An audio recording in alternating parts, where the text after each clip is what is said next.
इसने कहा है कि जो पाया, जो खोया उसका गम नहीं, जो पाया वो किसी से कम नहीं, जो सपना था वो ख्वाब था, जो सपना था वो ख्वाब था, और जो पास है वो लाजवाब है।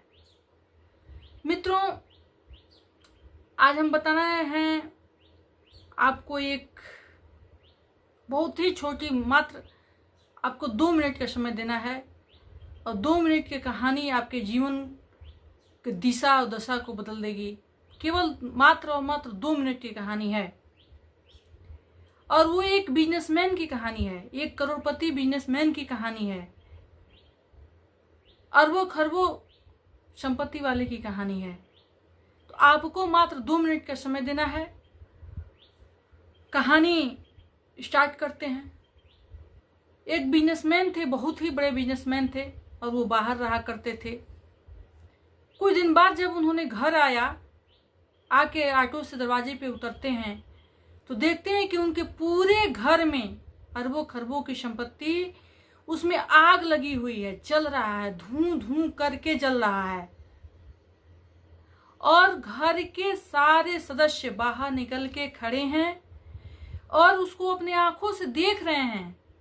अपनी मेहनत, अपने परिश्रम, अपने त्याग, अपनी तपस्या का जो धन है वो धूं धूं करके और जल रहा है। जैसे तैसे टैक्सी से उतरते हैं, टैक्सी को भाड़ा देते हैं, टैक्सी को विदा करते हैं, और बहुत जोर जोर से चिल्लाने लगते हैं, ये देखकर कि मेरा ये घर, मेरा ये मेहनत, मेरा ये परिश्रम, मेरा ये त्याग, मेरा ये तपस्या जल के राख हो रहा है। बहुत तेज जोर जोर से चिल्ला के रो रहे हैं, और मोहल्ले पड़ोसी सब देख रहे हैं कि सेठ जी को क्या हुआ, इन्होंने इतनी तेज से चिल्ला रहे हैं, रो रहे हैं। सभी लोग उस बिजनेसमैन को देख रहे हैं। तब तक उनका बड़ा बेटा वहीं खड़ा था, और ये देखा, सोचा समझा, पापा को कहीं हार्ट अटैक ना आ जाए, कहीं बीमार ना हो जाए, कहीं कुछ हो न जाए, इसलिए बेटा दौड़े हुए आता है, पापा से बोलता है, पिताजी आप इधर आइए। मात्र 1 सेकेंड कान में कहता है कि पापा आप चिंता न करें, मैंने इस मकान का सौदा कर दिया है। क्या कर दिया है? सौदा कर दिया, यानी इसको बेच दिया है, इसका पैसा पा गए हैं, और ये मकान मेरा है, नहीं है। तब तक एकाएक बिजनेसमैन, वो सेठ, शांत हो जाता है और हंसने लगते हैं। चलो, मेरा तो कुछ नहीं, अगले का जल रहा है, जिसने सौदा किया है उसका जल रहा है, मेरा नहीं जल रहा है, ये किसी और का जल रहा है। फिर एकाएक मोहल्ले के लोग देखते हैं, सोचते हैं, समझते हैं कि क्या इस बेटे ने कहा। इस बंदा ने एकाएक अपने आप को कंट्रोल कर लिया और खुशी से झूमने लगा, खुशी व्यक्त करने लगा। तब तक अभी मोहल्ले के लोग कुछ समझ पाते कि छोटा बेटा ऑफिस से आ जाता है, दफ्तर से आ जाता है, और वो देख के भावुक होता है, चकित होता है, और चिल्लाता है, तो अरे ये क्या हुआ। पिता बोले, क्यों, आओ इधर किनारे आओ।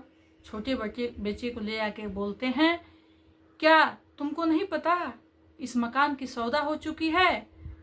हाँ पिताजी, सौदा तो हो चुकी है, लेकिन जिन्होंने ये मकान का सौदा किया है वो हमको अभी तक पैसा नहीं दिया है। फिर ये मकान अभी मेरे पास है, मेरा है, और किसी का नहीं है। इतना से सुनते ही सेठ पुनः चिल्लाने लगता है, पुनः रोने लगता है, विलाप करने लगता है।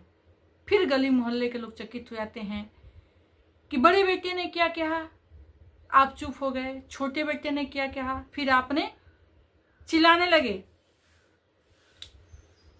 और ये बहुत छोटी कहानी है, जब सेठ जी को ये पता लगा कि ये मकान मेरा नहीं है, किसी और का है, तो वो शांत हो जाते हैं।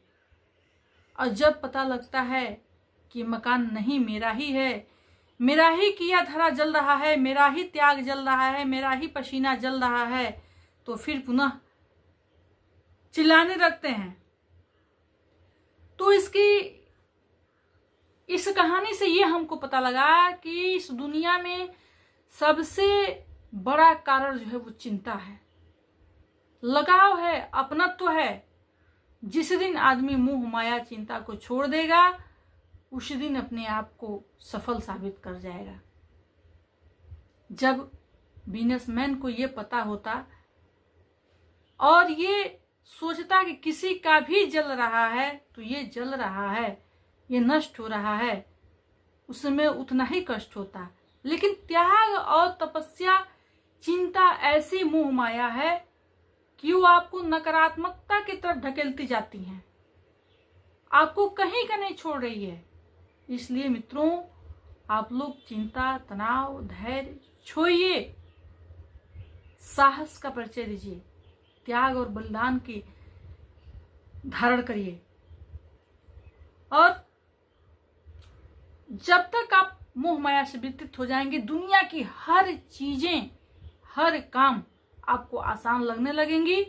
दोस्तों, किसी ने कहा है, कर दिखाओ ऐसी कि दुनिया आसान लगने लगे।